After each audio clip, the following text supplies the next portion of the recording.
TV 24 news ವಾಹಿನಿಗೆ ಸ್ವಾಗತ. ಕರ್ನಾಟಕ ರಾಜ್ಯದ ಹಿರಿಯ ರಾಜಕಾರಣಿಗಳು, ಮಾಜಿ ಸಚಿವರು ಹಾಗೂ ಗದಗ ವಿಧಾನಸಭಾ ಕ್ಷೇತ್ರದ ಶಾಸಕರು ಆದ ಶ್ರೀ ಎಚ್.ಕೆ. ಪಾಟೀಲ್ ಅವರೊಂದಿಗೆ ಇತ್ತೀಚೆಗೆ ನಮ್ಮ ನ್ಯೂಸ್ ಸಮೂಹದ ರಾಜ್ಯ ಉಪಸಂಪಾದಕ ಬಸವರಾಜ್ ಅವರು ಮುಕ್ತವಾಗಿ ಸಂವಾದ ಮಾಡಿ ಉತ್ತರ ಕರ್ನಾಟಕದ ಸಮಗ್ರ ಅಭಿವೃದ್ಧಿ, ಪ್ರತ್ಯೇಕ ಉತ್ತರ ಕರ್ನಾಟಕ ರಾಜ್ಯ, ಉತ್ತರ ಕರ್ನಾಟಕದ ಅಭಿವೃದ್ಧಿಗೆ ಸರ್ಕಾರಗಳ ತಾರತಮ್ಯ ಹೀಗೆ ವಿವಿಧ ವಿಷಯಗಳ ಬಗ್ಗೆ ಪ್ರಶ್ನೆಗಳನ್ನ ಕೇಳಿ ಉತ್ತರ ಪಡೆದಿದ್ದಾರೆ. ಹಿರಿಯ ರಾಜಕಾರಣಿಗಳು ಈ ಕಡೆ ಗಡಿ ಮತ್ತೆ ನೆಲ ಜಲದ ಬಗ್ಗೆ ಗೊತ್ತಿದೆ. ವಿಶೇಷವಾಗಿ ಕಿತ್ತೂರು ಕರ್ನಾಟಕ ಅಂತ ರಾಜ್ಯ ಸರ್ಕಾರ ಏನೋ ಘೋಷಣೆ ಮಾಡ್ತು. ಆದ್ರೆ ಕಿತ್ತೂರು ಕರ್ನಾಟಕಕ್ಕೆ ಇಲ್ಲಿವರೆಗೂ ಸಹ ಒಂದ್ ರೀತಿ ಪ್ರತ್ಯೇಕ ಸಚಿವಾಲಯ ಬೇಕು, ವಿಶೇಷ ಅಭಿವೃದ್ಧಿ ಮಂಡಳಿ ಬೇಕು, ಅನುದಾನ ಬೇಕು ಅಂತ ಒಂದು ಆಗ್ರಹ ಇದೆ. ಹಂಗಿಲ್ಲ, ಕಿತ್ತೂರು ಕರ್ನಾಟಕಕ್ಕೆ ಸಚಿವಾಲಯ ಬೇಕು ಅಂತ ಯಾರು ಕೇಳಿಲ್ಲ. ಯಾರು ತಾವ್ ಹಂಗ ಅನ್ಬೇಡ್ರಿ. ಇದೇನು ಮುಂಬೈ ಕರ್ನಾಟಕ ಇತ್ತಲ್ಲ, ಮುಂಬೈ ಕರ್ನಾಟಕ ಭಾಗಕ್ಕೆ ಅಂದ್ರೆ ಬೆಳಗಾಂ ಡಿವಿಷನ್ ಏನಿದೆ ಇದಕ್ಕ ಕಿತ್ತೂರು ಕರ್ನಾಟಕ ಅಂತ ಹೆಸರನ್ನ ಇಟ್ಟಿದ್ದೇವೆ. ಕಿತ್ತೂರು ರಾಣಿ ಚೆನ್ನಮ್ಮನ ಆ ಸವಿ ನೆನಪಿಗಾಗಿ, ಸ್ವಾತಂತ್ರ್ಯದ ಸ್ವಾಭಿಮಾನಿ ಗುಣಗಳಿಗಾಗಿ ಕಿತ್ತೂರು ಕರ್ನಾಟಕ ಅಂತ ನಾವು ಹೆಸರಿಟ್ಟಿದ್ದೇವೆ.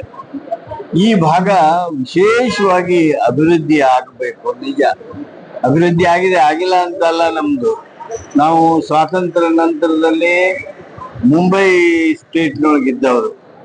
ಸಹಕಾರ ಕ್ಷೇತ್ರದಲ್ಲಿ ಸಾಕಷ್ಟು ಅಭಿವೃದ್ಧಿ ಆಗಿದೆ, ಶಿಕ್ಷಣ ಕ್ಷೇತ್ರದಲ್ಲಿ ಅಭಿವೃದ್ಧಿ ಆಗಿದೆ, ಸಾಮಾಜಿಕ ಕ್ಷೇತ್ರದಲ್ಲಿ ಮುಂದುವರೆದಿದ್ದೇವೆ, ಆಡಳಿತಾತ್ಮಕ ಕ್ಷೇತ್ರದಲ್ಲಿ ನಾವು ಎಲ್ಲರಿಗಿಂತ ಮುಂದೆ ಇದ್ದೇವೆ. ಆದ್ರೆ ಇಲ್ಲಿ ನಮ್ಮ ಏಕೀಕರಣ ಆದ ಮೇಲೆ ನಮ್ಮ ಕರ್ನಾಟಕದಲ್ಲಿ ನಮಗೆ ಸಿಗಬೇಕಾಗಿರ್ತಕ್ಕಂಥ ಸವಲತ್ತುಗಳು ಸಿಕ್ಕಿಲ್ಲ. ಸಿಗಬೇಕಾದ ಮಟ್ಟದಲ್ಲಿ ನಮಗೇನು ಸವಲತ್ತು, ಬೆಂಬಲ, ಆರ್ಥಿಕ ಬೆಂಬಲ ಹಾಗೂ ಕೈಗಾರಿಕಾ ರೀತಿಯಿಂದ ಅಭಿವೃದ್ಧಿ ಆಗ್ಲಿ ಅಥವಾ ಸರ್ಕಾರಿ ಅನುದಾನದ ಮುಖಾಂತರ ಆಗ್ಬೇಕಾಗಿರ್ತಕ್ಕಂಥ ಅಭಿವೃದ್ಧಿ ಆಗ್ಲಿಲ್ಲ. ನಮ್ಮ ನೀರಾವರಿ ಯೋಜನೆಗಳು ಅವು ನೆನಗುದಿಗೆ ಬಿದ್ದವು. ಇವೆಲ್ಲ ಕಾರಣಗಳಿಗಾಗಿ ನಾವು ನಮ್ಮದೇ ಆಗಿರ್ತಕ್ಕಂಥ ನೋವನ್ನ ತೋಡ್ಕೊಳ್ತಾ ಇದ್ದೇವೆ.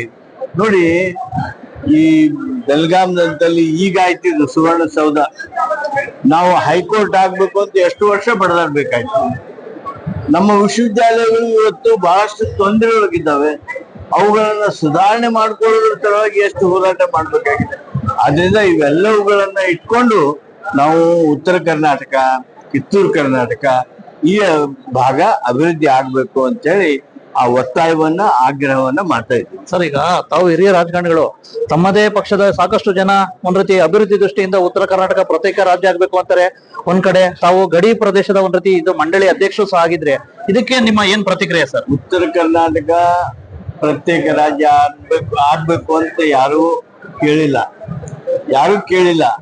ಯಾವಾಗ ಸಿಟ್ಟು ಬಂದಾಗ ಆಕ್ರೋಶದ ಮಾತನ್ನ ವ್ಯಕ್ತ ಮಾಡಿರಬಹುದೇ ಹೊರತು ನಾವು ಸಮಗ್ರ ಕರ್ನಾಟಕದ, ಏಕೀಕೃತ ಕರ್ನಾಟಕ ಮಾಡೋದಕ್ಕೆ ಮುಂಬೈ ಕರ್ನಾಟಕದ ಪಾತ್ರ ಬಹುದೊಡ್ಡದು. ಅದು ಆಲೂರು ವೆಂಕಟರಾಯರಿರ್ಲಿ, ಅದು ಕೆ.ಎಚ್. ಪಾಟೀಲ್ ಇರ್ಲಿ, ದೊಡ್ಡಮೇಟಿ ಅವರಿರ್ಲಿ, ಇವರೆಲ್ಲ ವಿಶೇಷವಾಗಿರ್ತಕ್ಕಂಥ ಹೋರಾಟ ಮಾಡ್ತಾರೆ. ಆ ಹಿನ್ನೆಲೆಯೊಳಗ ನಾವು ಪ್ರತ್ಯೇಕ ಉತ್ತರ ಕರ್ನಾಟಕ ಅಥವಾ ನಮ್ಮ ಕಿತ್ತೂರು ಕರ್ನಾಟಕ ರಾಜ್ಯ ಆಗ್ಬೇಕು ಅಂತ ಕೇಳಿಲ್ಲ.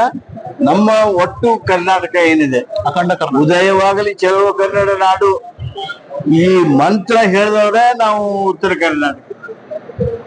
ಗಾಂಧೀಜಿಯವರು 100 ವರ್ಷಗಳ ಹಿಂದೆ ಬೆಳಗಾಂದಲ್ಲಿ ಕಾಂಗ್ರೆಸ್ ಅಧಿವೇಶನದೊಳಗ ಕರ್ನಾಟಕದ ಕಲ್ಪನೆಯನ್ನ ಕೊಟ್ಟು, ಅಂತ ಕರ್ನಾಟಕ, ಉತ್ತರ ಕರ್ನಾಟಕದವರು ಪ್ರತ್ಯೇಕ ರಾಜ್ಯದ ವಿಷಯವೇ ಇಲ್ಲ.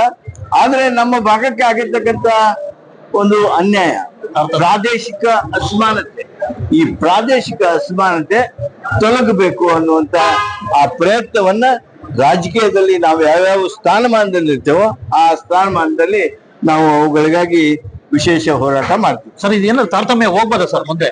ತಾರತಮ್ಯ ಹೋಗಲಾಡಿಸೋದ್ರ ಸಲುವಾಗಿ ವಿಶೇಷ ಪ್ರಯತ್ನ ಮಾಡ್ತೀವಿ. ಧನ್ಯವಾದಗಳು.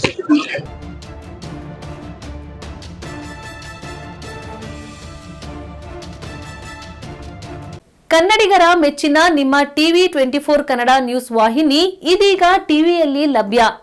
ಕರ್ನಾಟಕ ಮತ್ತು ದೇಶ ವಿದೇಶದ 360 ಡಿಗ್ರಿ ಸುದ್ದಿ ಹಾಗೂ ಉತ್ತರ ಕರ್ನಾಟಕ, ಬೆಳಗಾವಿ, ಬಾಗಲಕೋಟೆ, ಧಾರವಾಡ, ಹಾವೇರಿ, ಗದಗ, ಬಿಜಾಪುರ ಜಿಲ್ಲೆಯ ಕ್ಷಣ ಕ್ಷಣದ ವಿವರವನ್ನ ಪಡೆಯುವುದಕ್ಕೆ ಟಿವಿ 24 ಕನ್ನಡ ನ್ಯೂಸ್ ವಾಹಿನಿಯನ್ನ ಲೈಕ್ ಮಾಡಿ, ವಿಡಿಯೋಗಳನ್ನ ಶೇರ್ ಮಾಡಿ, ಕಮೆಂಟ್ ಮಾಡುವ ಮೂಲಕ ನಮ್ಮ ವಾಹಿನಿಗೆ ಸಹಕಾರ ನೀಡಿ ಮತ್ತು ಚಾನೆಲ್ ಅನ್ನ ಸಬ್ಸ್ಕ್ರೈಬ್ ಮಾಡಿ. Thank you.